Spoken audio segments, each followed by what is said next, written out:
انسان زندگی میں جب جدوجہد کرتا ہے، کوشش کرتا ہے، وہ بہت سارے دنیاوی اسباب اختیار کرتا ہے۔ جتنی عقل اللہ نے دی ہوتی ہے اس عقل کا بھی وہ استعمال کرتا ہے، کوشش کرتا ہے کہ کچھ اچیو کر سکے زندگی میں، کچھ مقاصد کا حصول اسے میسر آئے۔ عزیز بھائیوں، ایک بات اپنے ذہن میں اچھی طرح بٹھا لیں اور لکھ لیں کہ زندگی میں جو کسی بندے کو کامیابی حاصل ہوتی ہے وہ رب تعالیٰ کی مدد سے حاصل ہوتی ہے۔ اگر رب تعالیٰ مددگار ہو تو پھر کوئی چیز بھی رستے میں رکاوٹ نہیں بنتی، اور اگر مالک کریم کو منظور نہ ہو تو انسان بہترین سیاستدان ہو، اچھا ایڈمنسٹریٹر ہو، اس کا ذہن بڑی وسعت رکھتا ہو، بڑی اچھی پلاننگ کرنا جانتا ہو، سارا کچھ ہو، تو بندہ ناکام ہو جاتا ہے۔ مسلمانوں کو جتنی کامیابیاں ملی ان کا پس منظر صرف اتنا تھا کہ اللہ تبارک و تعالیٰ نے اپنے بندوں کی مدد فرمائی، اور اب تعالیٰ نے قرآن مجید میں اس حقیقت کا بیان کیا، فرمایا بل اللہ مولاکم، فرمایا بلکہ اللہ تمہارا مولا ہے، وہو خیر الناصرین، اور وہ بہترین مددگار ہے۔ وہ جو رب تمہارا مولا ہے وہ بہترین مددگار ہے، اور اگر وہ مدد کرے تمہاری، سورہ آل عمران میں آگے جا کے ارشاد فرمایا اگر اللہ مدد کرے تو پھر تم پر کوئی غالب نہیں آ سکتا، اور اگر وہ تمہاری مدد چھوڑ دے تو پھر کوئی تمہاری مدد کر سکتا، کوئی مدد نہیں کر سکتا۔ بدر کی جنگ بھی اور فتح مکہ بھی رمضان المبارک میں ہوا ہے۔ میں دونوں پر غور کر رہا تھا تو ایک نیا مضمون میرے ذہن میں آنے لگا۔ بدر کی جو جنگ ہے اس میں بھی ایک عجیب انقلاب آیا ہے کہ 313 نے 1000 سے مقابلہ کیا، اور جن 1000 سے مقابلہ کیا وہ اسلحے سے لیس تھے، اور یہ جو 313 ہیں ان کے پاس 6 زرہیں، 8 تلواریں، چند گھوڑے، لیکن اللہ نے کامیابی دی تو خود رب نے بیان کیا کس طرح دی، فرمایا وَلَقَدْ نَصَرَكُمُ اللَّهُ بِبَدْرٍ وَأَنْتُمْ أَذِلَّةٌ، وہ کامیابی اس طرح ملی ہے کہ رب نے تمہاری مدد کی تھی، تم تو کمزور تھے، اللہ نے بدر میں تمہاری مدد کی، تم جیت گئے۔ وَلَقَدْ نَصَرَكُمُ اللَّهُ بِبَدْرٍ وَأَنْتُمْ أَذِلَّةٌ، اللہ نے بدر میں تمہاری مدد کی، تم تو کمزور تھے۔ پھر فتح مکہ نصیب ہوئی تو اس میں بھی بہترین منصوبہ بندی نبی پاک علیہ السلام نے فرمائی، بہترین حکمت عملی حضور نے اپنائی، لیکن ہمیں جو اللہ رسول نے بات سمجھائی وہ کیا ہے؟ اذا جاء نصر اللہ والفتح، فرمایا جب اللہ کی مدد آئی اور فتح نصیب ہو گئی۔ یہ اللہ نے مدد فرمائی تمہاری، یہاں بھی فتح مکہ بھی اللہ کی مدد سے، جنگ بدر بھی اللہ کی مدد سے۔ وہ جو مدد ہے اللہ تعالیٰ کی، جب وہ ہم یہ کرتے ہیں کہ ہم اپنی ساری زندگی سیاست کی نظر کر دیں، ہماری سیاست صرف ملک میں نہیں ہوتی، ہماری سیاست خاندان میں بھی ہوتی ہے، ہم گھر کے اندر بھی سیاست کرتے ہیں، ہم کسی خاص طریقے سے لوگوں کو اپنے پیچھے چلانا چاہتے ہیں، ہم ایک خاص اسلوب اختیار کرتے ہیں کہ لوگ ہمارے پیچھے چلیں۔ اس کا نقصان ہمیں یہ ہوتا ہے کہ سیاست جو ہوتی ہے یہ شطرنج کے ہیر پھیر کی طرح ہوتی ہے، تو اس کے راز بڑی جلدی کھلنے لگ جاتے ہیں، پتہ چل جاتا ہے کہ بندہ مخلص نہیں تھا، سیاست کر رہا تھا، طریقے سلیقے سے اس نے جوڑ کے رکھا ہوا تھا۔ ہم ہر جگہ سیاست کے بل بوتے پر چیزوں کو لے کے چلنا چاہتے ہیں، سیاستیں ناکام ہو جاتی ہیں، سیانے لوگ فیل ہو جاتے ہیں، بچتا صرف وہی ہے جس کے پیچھے رب تعالیٰ کی مدد شامل حال ہوتی ہے۔ اپنی زندگی کے اندر ہم جو کچھ بھی کر رہے ہیں، جس شعبے سے بھی ہمارا تعلق ہے، آج ہم نے اس بات پہ غور کرنا ہے کہ پہلے تو یہ غور کر لیں کہ جو کام ہم کر رہے ہیں کیا وہ کام ایسا ہے کہ اس میں اللہ کی مدد ہمیں ملے گی؟ اگر آپ کوئی معاذ اللہ ناجائز کام کر رہے ہیں، فعل حرام کا ارتکاب کر رہے ہیں، تو اس میں تو مدد الہی آئے گی نہیں۔ پہلے تو یہ دیکھیں جو کر رہے ہیں وہ کام مدد الہی والا ہے، اور اگر اللہ تعالیٰ کی مدد والا وہ کام ہے پھر اس پر غور کریں کہ کیا ہم نے مالک سے مدد کا سوال کیا ہے، ہمیں مدد میسر آ رہی ہے۔ وہ میں نے بزرگوں سے ایک بات سنی تھی، وہ بڑی یاد رہ گئی۔ وہ فرمایا کرتے تھے قابلیت بھی بڑی چیز ہے لیکن قبولیت سب سے بڑی چیز ہے۔ قابل ہونا بھی بڑی بات ہے لیکن زیادہ بڑی بات یہ ہے کہ اس کی بارگاہ میں قبول بھی ہے کہ نہیں۔ اپنی اپنی زندگی میں اللہ کی مدد کی طرف بڑھیں، مالک کی مدد کا حصول اختیار کرنے کی کوشش کریں، اللہ کے ساتھ اپنے آپ کو جوڑیں۔ اگر اللہ کی مدد نصیب ہو، یہ جو ہم جتنا ڈرتے رہتے ہیں، سہمے رہتے ہیں، پریشان رہتے ہیں کوئی کیا کر دے گا، ہمارے ہاں نا ہر شعبے میں معاذ اللہ ایک مافیا ہے، الا ماشاء اللہ۔ وہ مافیا کہتا ہے میرے ساتھ ملو گے تو میں چلنے دوں گا، ورنہ میں نہیں چلنے دوں گا، مارکیٹ میں آ ہی نہیں سکتا فلانا بندہ، کیونکہ یہاں ہمارا قبضہ ہے۔ اور میرے بھائی پھر بہت سارے لوگ جن کی نیتیں اور ارادے بڑے اچھے ہوتے ہیں شروع میں، وہ بھی اس مافیا کا شکار ہو جاتے ہیں اور ان کے رنگ میں رنگ جاتے ہیں۔ یاد رکھنا، کسی شخص کی بلیک میلنگ کا کبھی شکار نہ ہونا، کبھی کسی کی میٹھی اور مسجع مکفہ باتوں کا شکار نہ ہونا۔ کوئی کیا کر سکتا ہے اگر اللہ مددگار ہو تو؟ جس کو رب کریم اٹھانا چاہے اسے کوئی گرا سکتا ہے؟ ہم یہ ڈرے ڈرے سہمے پریشان فیصلہ کرنے کی طاقت نہیں، مجھے چلنا چاہیے کہ نہیں، اٹھنا چاہیے کہ نہیں، کرنا چاہیے، اٹھ باندھ کمر کیوں ڈرتا ہے؟ پھر دیکھ خدا کیا کرتا ہے۔ حضرت عبداللہ ابن عباس فرماتے ہیں میرے نبی پاک علیہ السلام نے میری تربیت فرمائی، حضور نے میری تربیت فرمائی، اور محبوب پاک علیہ السلام نے فرمایا عبداللہ یاد رکھنا، یہ نوجوان دوست میری بات لکھ لیں، پریشان لوگ میری بات لکھ لیں، جن کے پاس قوت فیصلہ نہیں وہ اس بات کو لکھ لیں۔ حضرت عبداللہ ابن عباس فرماتے ہیں میرے نبی پاک علیہ السلام نے مجھ سے فرمایا تھا عبداللہ سن، اگر ساری دنیا مل کے تیرا کوئی نفع کرنا چاہے کر نہیں سکتی جب تک میرے رب کی رضا نہ ہو، اور فرمایا ساری دنیا مل کے تیرا کچھ بگاڑنا چاہے تو عبداللہ بگاڑ نہیں سکتی جب تک رب کریم کی حکمت کا تقاضا نہ ہو۔ لوگوں سے ڈرنا، لوگوں کی طرف دیکھنا، ماحول دیکھ کے اپنے راہ کا تعین کرنا، ہر بندے کے خیالات کے مطابق ڈھلنے کی کوشش کرنا، فلانا نہ ناراض ہو جائے، فلانا نہ ناراض ہو جائے، وہ جس نے ہونا ہو جائے، بس رب رسول ناراض نہ ہو۔ اپنی زندگی میں اپنے مالک کو مولا جان کے، بل اللہ مولاکم، اللہ تمہارا مولا ہے، وہو خیر الناصرین، وہ بہترین مددگار ہے۔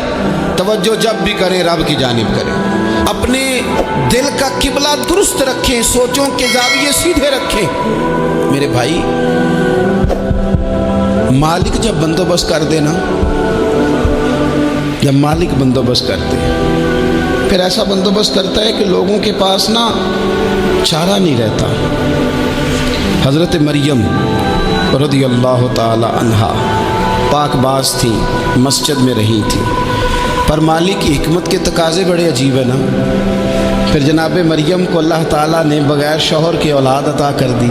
یہ بات ہی ایسی تھی، وہ کسی نے کہا تھا کہ مخلوق تو فنکار ہے اس درجہ کے پل بھر میں سنگے در کعبہ سے بھی اصنام تراشے، تم کون ہو کیا چیز ہے داغ کبابی، لوگوں نے تو مریم پہ بھی الزام تراشے۔ تو لوگوں نے کہا کدھر سے لے آئی بچہ، تیرا باپ تو ایسا نہیں تھا، کہاں سے لے آئی؟ اللہ کرے میں آپ کو سمجھا سکوں، ذرا اپنے آپ کو وہاں کھڑا کریں کہ ایک پاک باز عورت، پاک باپ کی بیٹی، طیب ماں کی بیٹی، اور اللہ کے گھر میں پرورش پانے والی خاتون، ایک وہ وقت اور ایک یہ وقت کہ اس عورت کو کٹہرے میں کھڑا کر کے پوچھا جا رہا ہے کہ معاذ اللہ تیری گود میں بچہ جائز نہیں ہے، کہاں سے لائی ہے؟ اب خود سے صفائیاں بندہ کتنی کو دے، کتنی کو وضاحتیں کرے۔ اور میں نے تو اپنی زندگی میں دیکھا ہے زیادہ وضاحت دینے والے کو بھی لوگ جھوٹا سمجھنے لگ جاتے ہیں، زیادہ وضاحت دینے پر بھی لوگ کمزوری کا اظہار سمجھتے ہیں کہ کمزور پڑ گیا۔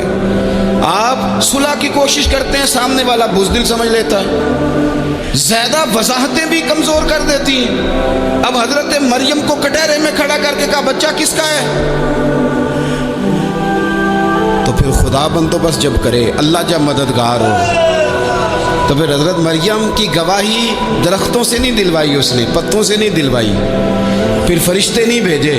حضرت مریم کہنے لگی مجھ سے نہ پوچھو، وہ جو پنگوڑے میں ہے اسی سے پوچھ لو، ان سے پوچھو نا، وہ کون ہے پوچھ لو، ان سے کر لو سوال۔ انہوں نے کہا پنگوڑے میں چند دنوں کا بچہ، یہ جواب دے گا؟ مددگار تھا رب،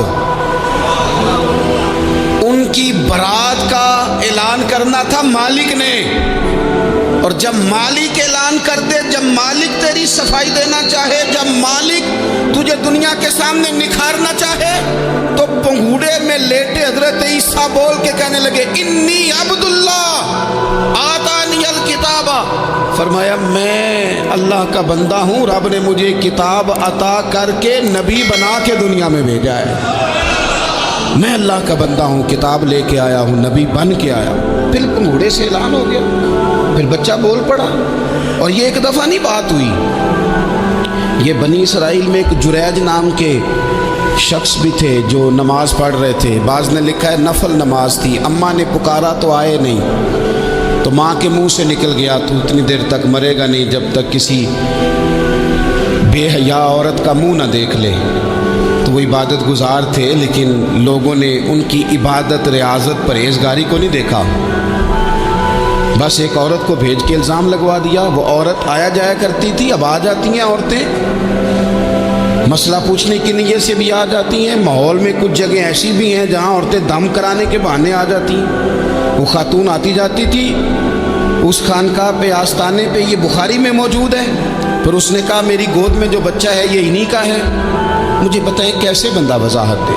حالات خراب ہو گئے، لوگ کٹیا جلانے لگے، ماحول اور طرح کا بن گیا۔ میرے نبی پاک علیہ الصلوۃ والسلام فرماتے ہیں پھر اس رب کے بندے نے کہا مالک تو کریم ہے، تیری مشیت کا تقاضا آیا جو میری ماں نے جملے بولے تھے، پر اب میں وضاحت دینے کے قابل نہیں رہا، اب تو ہی کرم کرے گا تو دروازہ کھلے گا۔ تو وہ چند دنوں کا بچہ پنگوڑے میں بول کے کہنے لگا میں اس درویش کا نہیں، میں تو فلانے چرواہے کا بچہ ہوں، وہ جو بکریاں چراتا ہے۔ رب کی مدد کو پکاریں، اپنے ساتھ اپنے مالک کی مدد کو شامل کریں، تھوڑے رزق پر بھی گزارا اچھا ہونے لگ جائے گا۔ سارے لوگ آپ کو گرانے کی تدبیریں کر رہے ہوں گے اور مالک آپ کو عزتیں عطا فرما دے گا، اس کی بارگاہ سے حکمت کا تقاضا اور ہو جائے گا۔ ہم نے ساری زندگی لوگوں کو راضی کرنے میں گزار دی، ساری زندگی بڑھاپا آ گیا بچوں کو پالتے، اور بچوں نے آخری عمر میں کہہ دیا ابا اگر کوئی ڈھب کا کام کر لیتے تو آج ہمارے دن بھی پھر نہ جاتے۔ ساری زندگی گزار دی بہن بھائیوں کو راضی کرنے میں، ساری زندگی گزار دی ذمہ داریاں اٹھانے میں، ان کو 99 دفعہ دیا، ایک دفعہ نہیں دیا تو انہوں نے کہہ دیا تو نے تو کبھی دیا ہی نہیں، تو تھا ہی نہیں۔ ساری زندگی محلے داروں، علاقے والوں کو راضی کرنے میں گزار دی۔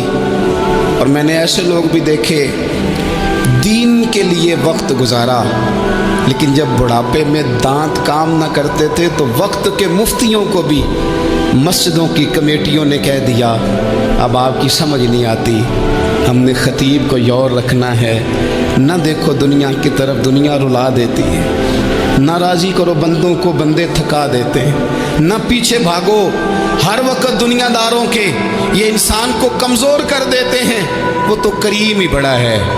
2 آنسو زمین پر بعد میں گرتے ہیں، بندے کے گناہ سارے پہلے معاف فرما دیتا ہے۔ اللہ کی مدد کا حصول، اپنے مالک کی مدد کی طرف بڑھنا، آپ کو بدر کی جنگ بھی یہی درس دے گی، آپ کو احد کا میدان بھی یہی سبق دے گا، فتح مکہ بھی یہی سبق دے گا۔ میرے دوستو جب رب مدد فرمائے، جب اللہ مددگار بنے، دوستوں سے ایک بات اکثر کرتا ہوں، میں کہتا ہوں کہ جتنے درد سے آپ امیر کو اپنی کہانی سناتے ہیں نا، اور جس طرح آپ کے آنسو بات کرنے سے پہلے گر جاتے ہیں کہ غریب ہیں، بچیاں ہیں، کاروبار نہیں، او میرے سنگیو، اس سے آدھے آنسو اپنے رب کی بارگاہ میں بکھیرو، اس کے حضور عرض گزار ہو جاؤ، اس سے طلب کرو۔